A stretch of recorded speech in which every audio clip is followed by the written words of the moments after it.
Hello to all the great dev noobs out there. This episode of the string methods will be raw. I meant it will be about method raw. Haha, gotcha.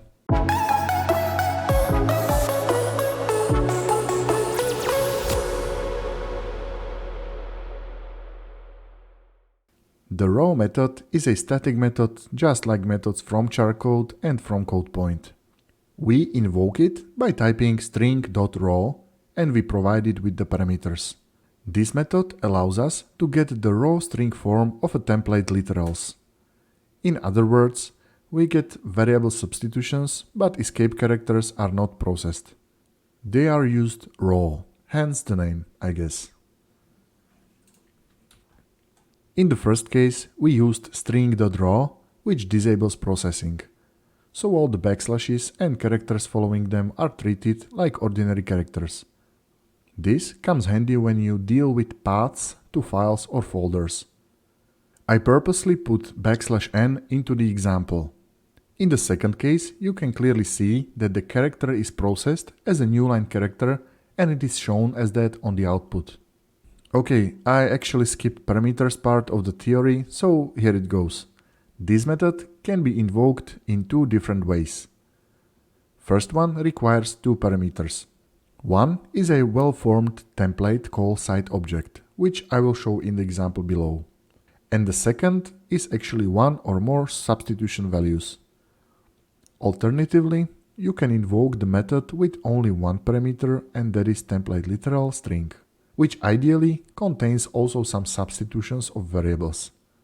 Otherwise, it would be kind of unnecessary. One more thing to cover. If the first argument is not a well-formed object, the type error is thrown. Great, specification phase done, let's jump to more examples.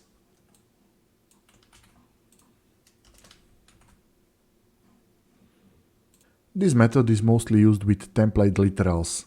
The first syntax is rarely used, and honestly even the examples do not show exactly what is the added value to use it in the first place. But we will cover it anyway. First two examples show the difference that is caused by using string.raw. Mostly it is what we already mentioned. Processing of special escape characters is disabled, but variable substitution is enabled. So far, so good. Last two examples show us the rare syntax in real life.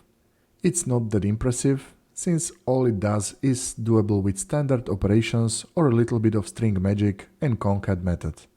We basically provide any iterable item, array, object, even string, and put additional values between individual items of the iterable.